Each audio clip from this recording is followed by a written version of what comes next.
बॉलीवुड की veteran actress रेखा अपनी खूबसूरती, अभिनय और रहस्यमय जिंदगी के लिए हमेशा से चर्चा में रही हैं। उन्होंने इंडस्ट्री को कई यादगार फिल्में दी हैं और अपने अभिनय से किरदारों में जान डाल दी है। लेकिन बहुत कम लोग जानते हैं कि रेखा ने एक ऐसी फिल्म भी की थी जिसे सेंसर बोर्ड ने हद से ज्यादा बोल्डनेस के चलते बैन कर दिया था। यह फिल्म आज तक सिनेमाघरों में नहीं पहुंच पाई है। इस फिल्म का नाम है कामसूत्र अ टेल ऑफ लव। रेखा ने अपनी फिल्मी करियर में हर तरह के किरदार निभाए, चाहे वो सीधी सादी लड़की का रोल हो या फिर एक बोल्ड और आत्मनिर्भर महिला का।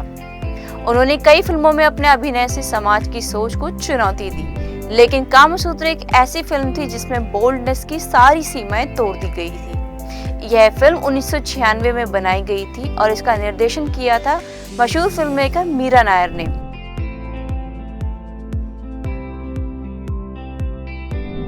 कामसूत्र अ टेल ऑफ लव में रेखा ने एक अनुभवी और बुद्धिमान गुरु यानी टीचर का किरदार निभाया था, जो महिलाओं और युवतियों को प्रेम की प्राचीन कलाओं और आत्मनिर्भरता की शिक्षा देती थी।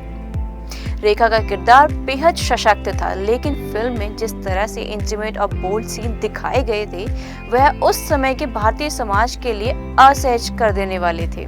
फिल्म में न सिर्फ स्ट्रेस रोमांस बल्कि समलैंगिक संबंधों को भी बड़े ही खुले अंदाज में दिखाया गया था। यह एक एरोटिक रोमांटिक ड्रामा था जिसमें देह और आत्मा के संबंधों को एक नई परिभाषा देने की कोशिश की गई थी। फिल्म में कई बोल्ड सीन्स ऐसे थे जिनकी वजह से सेंसर बोर्ड ने इसे पास करने से साफ इनकार कर दिया और फिल्म को भारत में बैन कर दिया गया।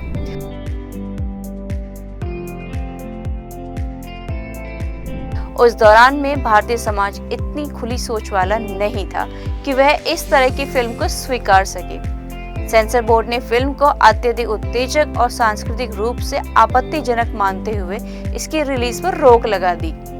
फिल्म भले ही विदेशों में प्रदर्शित हुई हो, लेकिन भारत में आज तक यह बड़े पर्दे पर नहीं दिखाई गई है। रेखा ने कभी अपने किरदारों से समझौता नहीं किया। वो हमेशा अपने रोल्स को ईमानदारी से निभाने में विश्वास रखती हैं। कामसूत्र जैसी फिल्म में काम करना उस दौर में एक साहसी कदम था। यह दिखाता है कि रेखा ने अपनी कला को सामाजिक रूढ़ियों से ऊपर रखा और हर रोल को उसी समर्पण से निभाया है।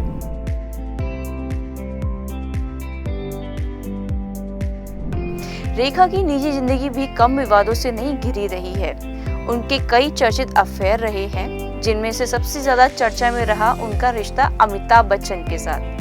रेखा ने साल 1990 में मुकेश अग्रवाल से शादी की थी, लेकिन ये रिश्ता ज्यादा समय तक नहीं चल पाया। शादी के कुछ ही महीनों बाद मुकेश अग्रवाल ने आत्महत्या कर ली थी, जिससे रेखा की जिंदगी में एक बड़ा झटका लगा। आज भी फिल्म को लेकर उत्सुकता, हालांकि कामसूत्र अ टेल ऑफ लव को भारत में आज तक रिलीज नहीं किया गया है, लेकिन इस फिल्म को लेकर लोगों के बीच आज भी काफी उत्सुकता है। फिल्म की स्क्रिप्ट, रेखा का बोल्ड किरदार और समलैंगिकता जैसे मुद्दों को लेकर यह फिल्म आज भी चर्चा का विषय बनी रहती है। रेखा हमेशा से ही अपने समय से आगे सोचने वाली कलाकार रही हैं। कामसूत्र अ टेल ऑफ लव एक ऐसी फिल्म थी जिसमें समाज की सीमाओं को चुनौती दी, लेकिन भारतीय सेंसर बोर्ड और दर्शकों की मानसिकता उस समय के लिए तैयार नहीं थी। इस फिल्म के जरिए रेखा ने यह फिर से साबित कर दिया कि वो सिर्फ एक अदाकारा नहीं बल्कि एक साहसी कलाकार हैं जो हर चुनौती का सामना करने से पीछे नहीं हटती। आपकी इस मूवी के रिगार्डिंग क्या राय है कि इसे आना चाहिए या नहीं आना चाहिए, हमें कमेंट करके बताइएगा। और इसी तरह के अपडेट्स के लिए बने रहे इंस्टा फीड के साथ और बेल आइकन प्रेस करना ना भूलें।